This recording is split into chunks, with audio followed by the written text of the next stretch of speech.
what to say or do with y'all. It's an august crowd, and there's been a wonderful bunch of information being stored.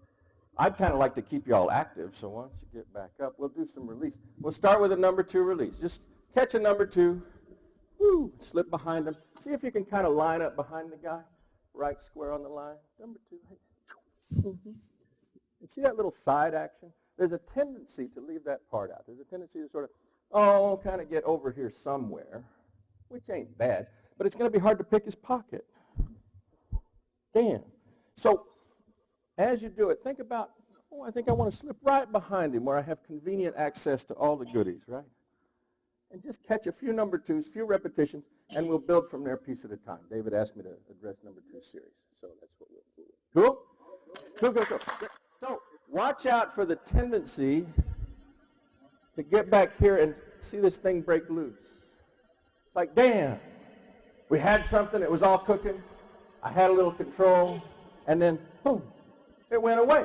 Kind of sucks. Because what we're really after is elongating this moment of control as long as we need. And if you start to feel this go, you start to feel this thing break, put your other hand up and just sort of find out what you get. Cool? So if we blow it, it breaks loose, second hand automatically in place. Cool? Add that, please. Thank you. So, come on, David. We get up here, and there's this unpredictable condition. If you happen to have his shoulder and the grip is still there, well, we kind of understand that, don't we? We've done that a few times in PG's wonderful variations on the theme. You could wind up in the neck, etc. But if you have changed the grip, one of 2 things will tend to happen from here. It's a bifurcation. And we can predict him fairly readily. He could just keep on running and kill himself, but that's pretty rare. If he turns one way, pick a way, you keep your grip exactly the same, and we're in Kotomawashi already. If he turns the other way, you move away from it, and he's in a killer Kotogaishi. So you want to sort of let it naturally unfold. You put your hand in there, the grip happens, a turn occurs. If it's coming at you, you move away from it. Sorry. If he turns the other way, that's cool. You move a little bit away from it. And try not to get cranky here. There's a tendency that we have because we're a very grappling-oriented form of Aikido. Swing through, pick it off, we get a turn. Nice, delicate little thing. Move back slightly, extension, compression. Cool? Okay, see how delicately you can do it, how lightly. Cool? Try it. Thank you. Another faculty in this thing that we'd like to sort of become aware of, and you can do it right from this touch, or you can do it once the hand is changed, is the faculty of feedback. How much are we allowing this whole dynamic joining of our centers to inform him of what the hell's going on? So we have this nervous system process going on in our body called proprioception. And so much of what happens in terms of kazushi that happens on contact is confusing the proprioceptive system. That shouldn't exist, what I just did. Did you just do that for me? I don't think so either. So what this is a sensitivity to the conditions and a sensitivity to pressure relationship. Now, why should he continue to move this way and remain in these relationships if I'm not gripping and twisting anything? Why do people get stuck in weird places and they can't seem to get out of it, and they don't know how they got there to begin with? Has a lot to do with what Mr. Geist called sensory deprivation. He tended to call it sensory deprivation and talk about it in terms of zero or lightness or matching speed, which is a pretty good approach. You can also think about it, I've come to learn, in terms of thinking about matching pressure. So if we start with, we'll call this 2 pounds of pressure because Mike's a pretty sensitive dude. And as it moves, I want to be really conscious of keeping that same pressure relationship here. And when this hand changes, I'd still like to keep the same pressure relationship here. So I'm not sending signal back to his body. I can actually walk around, change it back, and say, hey, Mike, why don't we go over here? And it's weird to him because he doesn't get a lot of signal telling him that something's happened. Once we're in contact with the other person's body, it's a tactile relationship. We're visual and auditory when we're at distance. Hey, Tim, how you doing over there? I'm looking mean at you. You're looking mean at me. That's all in our eyeballs. Once we lay hands on each other, it's a judo universe, and we are in the tactile thing. It's wise to continue to use your eyes. There are things that you should be doing with your eyes still. But primacy reverts to the tactile system. That becomes a feedback loop, and you can try to dial it in as tight as you can, keeping that pressure relationship the same. Not trying to do a technique. Trying to feedback whatever, and when he moves somewhere, trying to keep it just the same.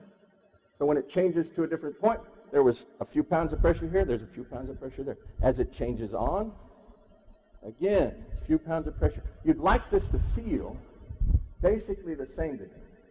And often you can hang them in space, that hanging either on a foot or in a postural condition, in which they freeze up and they don't get enough feedback to even know where the hell to go.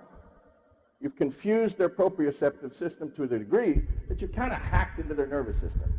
And we can do things and talk about it in mechanical terms, how we push or pull, or centers collide, or centers avoid each other. But really it's like a software problem. It's like a hacking thing. One nervous system is tickling the other. And that's kind of where we're going to, okay?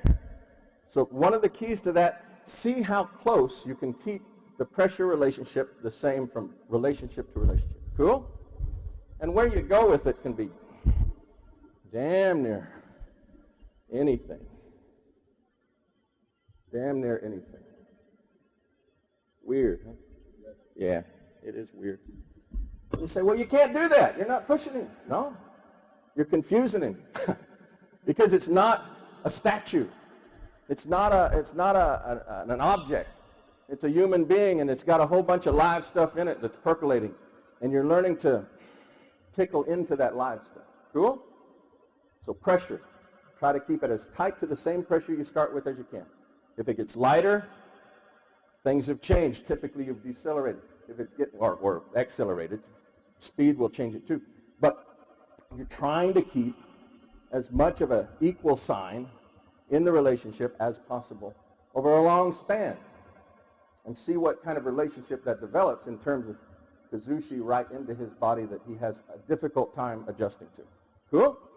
Cool. Thank you. Okie dokie.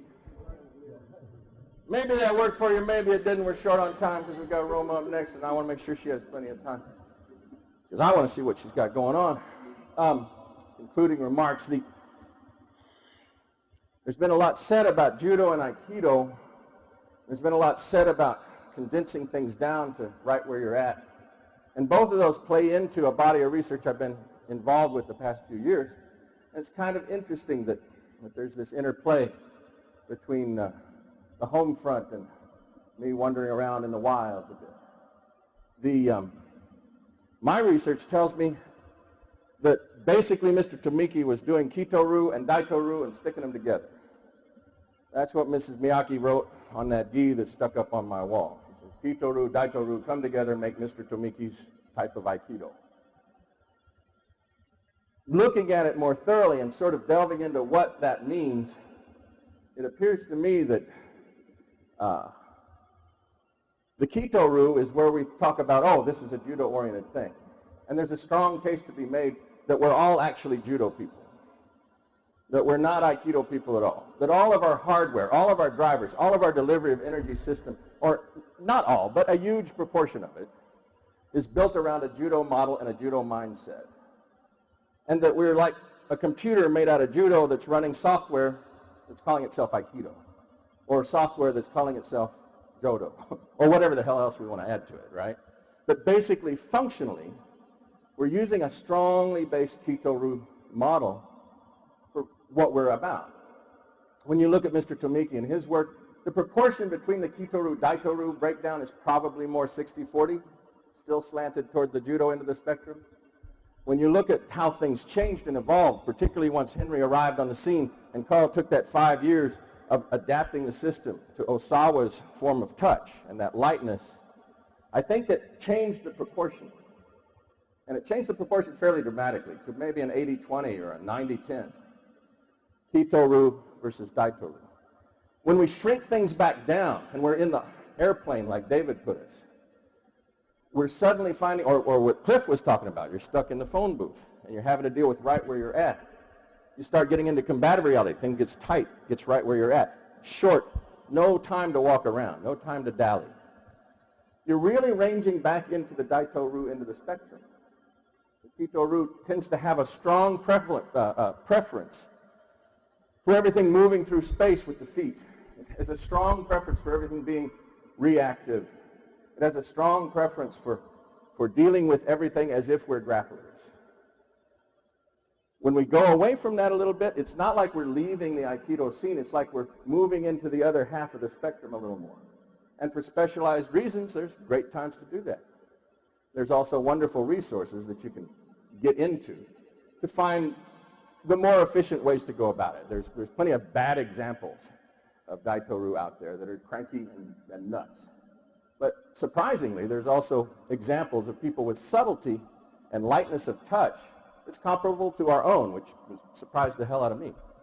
So, in any case, I'll wrap it up because I don't want to yammer too long. Anything that you'd like to ask before we go?